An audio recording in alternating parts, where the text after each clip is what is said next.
Hervé Morin, bonjour. Bonjour. Vous êtes ancien ministre, député de l'Eure. Vous êtes aussi le président du Conseil national de l'UDI.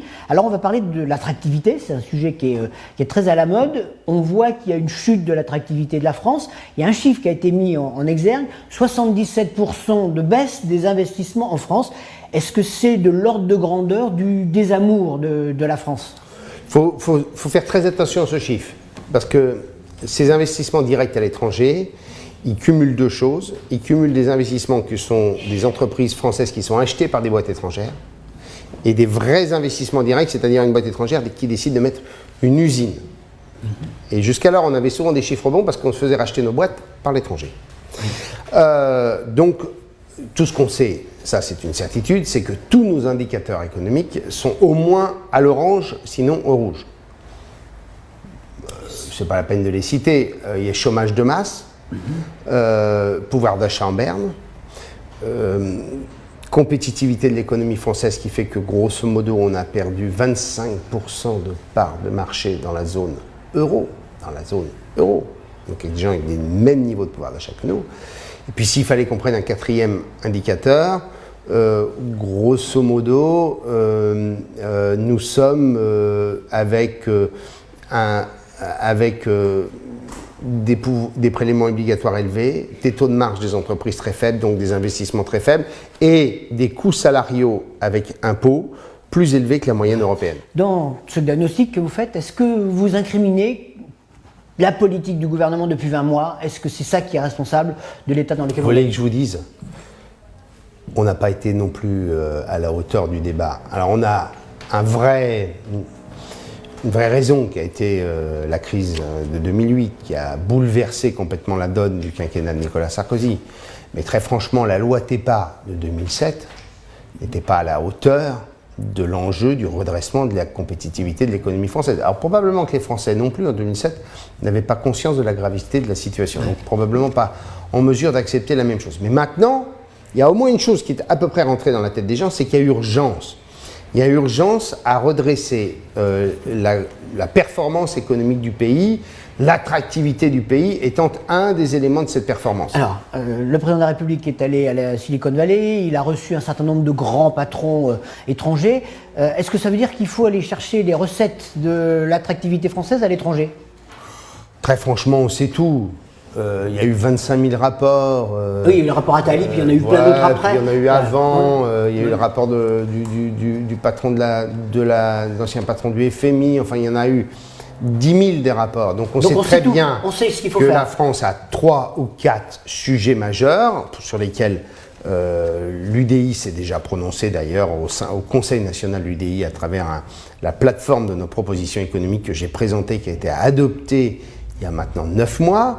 Où nous proposons un vrai choc, on renverse la vapeur. Vous voyez mon image, c'est que on est dans une telle situation que c'est un peu comme, comment dire, les westerns, les locomotives à vapeur dans un western. Où tout d'un coup, vous êtes en train de faire marche arrière et puis le mécanicien décide de mettre la vapeur toute, et donc il y a cette machine qui s'ébranle dans un immense effort. Eh bien, on est dans cette situation-là.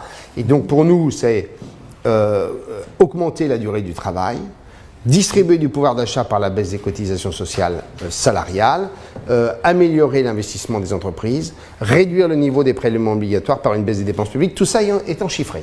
Alors, les patrons mettent souvent en avant 3 choses qu'ils souhaitent assez rapidement. La simplification administrative, qui est une espèce de stabilité ou une visibilité à la fois fiscale et juridique, et une baisse des charges.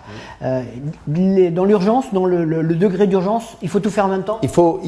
Désormais, on ne peut plus se permettre. Vous voyez, on est dans une situation où les Français, depuis 10 ans, sont épuisés par les efforts qu'on leur demande. Ça fait 10 ans qu'on leur demande des efforts, mais toujours à la marge. Et donc, finalement, l'horizon ne s'éclaircit jamais. Ce dont nous avons besoin, c'est au contraire de créer les conditions d'un retour de l'optimisme et de la confiance. Or, là où Hollande a une immense responsabilité, c'est qu'il a détruit la confiance. Et honnêtement, quand je voyais Montebourg sur la photo avec les patrons étrangers, je disais que franchement, il fallait pas manquer de toupet pour être sur ces photos. Quand il y a 15 mois, le même expliquait que des patrons étrangers, ils n'avaient plus rien à faire sur le territoire national. Les patrons étrangers sont plus comestibles ou plus acceptables dans ce qu'ils disent que les patrons français ? Non, ça n'a pas de sens. Et c'est d'ailleurs très choquant quand Hollande aux États-Unis dit que pour tous les créateurs de start-up étrangers qui viendraient en France, on leur donnerait une aide. Honnêtement, quand vous avez votre start-up et que vous êtes français, les capitaux propres, vous les recherchez. Donc c'est assez choquant. Au-delà de l'économique, il y a aussi une espèce d'état d'esprit un peu français, qui est un peu morose, qui est un peu crispé, qui est un peu, on voit la repentance, on a la mésestime de soi. Ça date. Comment est-ce qu'on modifie, comment est-ce qu'on joue pour modifier cet état d'esprit? En redonnant un vrai cap. Quand François Hollande arrive avec sa boîte à outils, c'est pas du domaine du président de la République, c'est le Premier ministre, la boîte à outils. Le président de la République, il explique le monde dans lequel on est. Il explique dans le monde comment la France peut se positionner dans ce monde. Et c'est un monde radicalement nouveau. On n'est pas seulement en crise, on change de monde. Ce changement de monde nous impose de revoir 3 ou 4 points de notre logiciel. Et l'objectif que devrait avoir tout homme politique, c'est d'expliquer que dans ce monde radicalement nouveau, qui était à peu près le même basculement que le passage à l'ère industrielle ou le passage à l'ère de l'imprimerie, c'est-à-dire le passage du Moyen-Âge à la Renaissance, bon. C'est ça que nous vivons. Et donc le rôle de tout gouvernement futur, c'est de mettre la France en situation de gagner dans ce monde où nous avons tout pour réussir.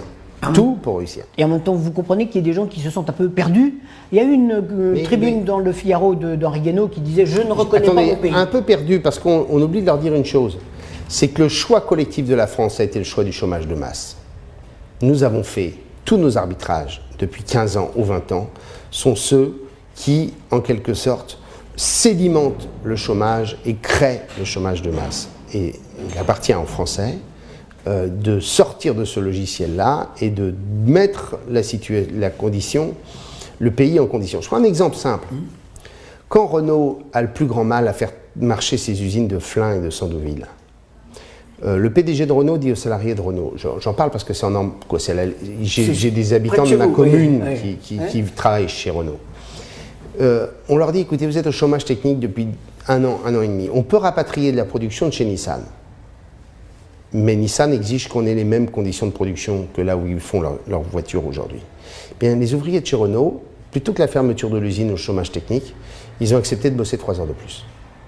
Ben, c'est ce choix collectif qu'il faut faire. Dire aux Français, on s'en sortira par un effort collectif qui sera partagé par tout le monde, d'où par exemple dans nos propositions à l'UDI, le fait de réduire le nombre de députés et de sénateurs pour montrer que là aussi on va faire un exemple.